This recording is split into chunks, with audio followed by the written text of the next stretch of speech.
People, we need to pray. If there's been one thing that's been clear over the past couple of weeks is the need for prayer. How out of control our lives are without God. How out of control our world is without God. How lost we are without His commandments, without the charity that He inspires us to live by. But we need to pray. We need to pray for protection. We need to pray for healing.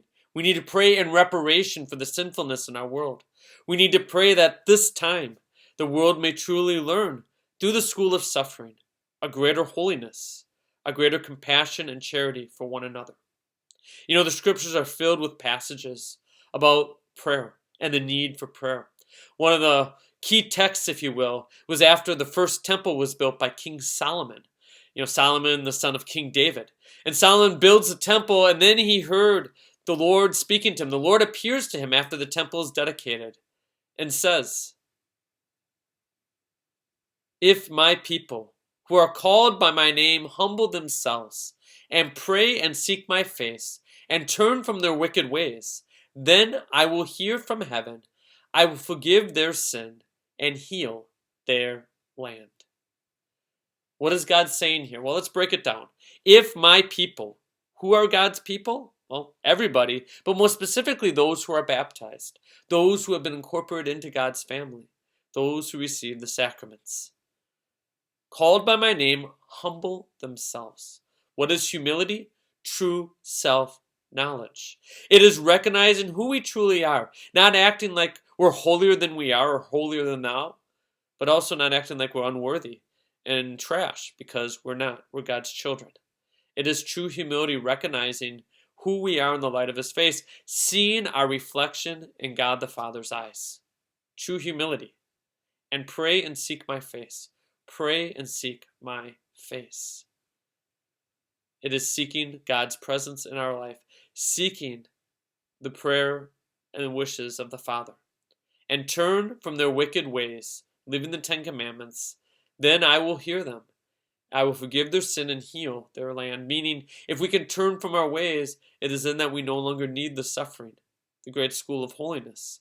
It is then that He can do it another way, an easier way for us. We see Jesus echo this in Mark chapter 11, verse 24. Now, this is right after the fig tree thing, where Jesus saw the fig tree not bearing fruit, even though it wasn't time for it to bear fruit.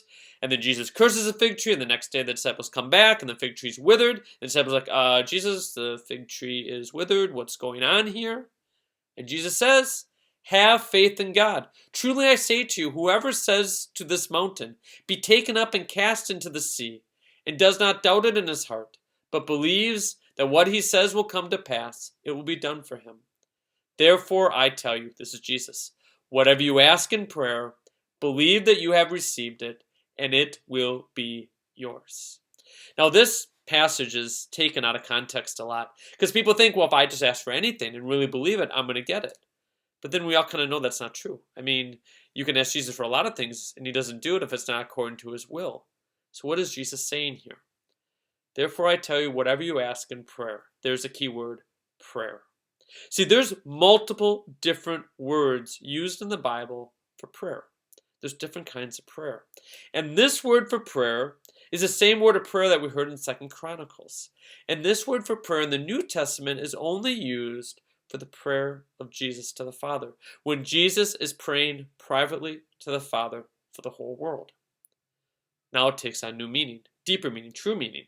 Therefore I tell you, whatever you ask in prayer, in Jesus' prayer, uniting yourself to Jesus' prayer, believe that you have received it. Believe that Jesus is accomplishing. Believe that Jesus knows what He is doing, and it will be yours.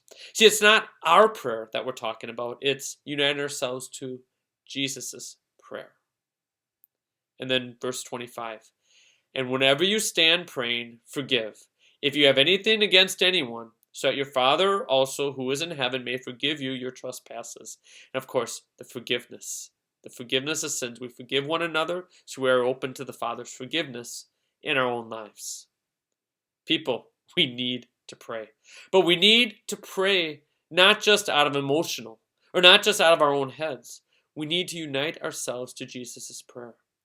And I think as we continue in this Lenten journey, we need to be very aware of what Jesus' prayer is for our times. What is his will? What is his desire? Well, I think it's quite clear. Father, that they may be one as we are one. That we may all come to know salvation. That we may all be delivered from evil. But Jesus knows that sometimes we need to suffer a bit in order to become holy. We need to really recognize in humility what is going on without God. What caused the virus? Did God do it? No. Did God allow it because we chose it? Yes.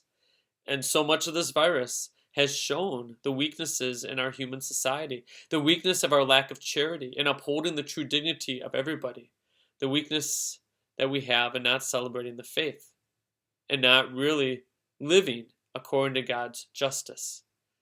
But also it's shown a lot of goodness. I'm very pleased here in Wisconsin that the stay-at-home order included an exemption for religion, that churches are an essential business in the United States, in Wisconsin, and thus we are not closed down. It's a wonderful thing. How many states are showing that abortion providers are not essential businesses? It's a wonderful thing. There's so much hope in our world, but we need to be united to the prayer of Jesus so that we see things in a true light. We see things in true humility. We see things as a Father sees them. My brothers and sisters, we need to pray. Let us join our Holy Father, let us join our bishops, let us join our church in prayer and pray that his kingdom may come, that things on earth will be as they are in heaven, and that we may truly be delivered from this evil and every evil, that maybe, just maybe, we may be able to do things the easy way, the holy way, instead of the hard way. God bless you.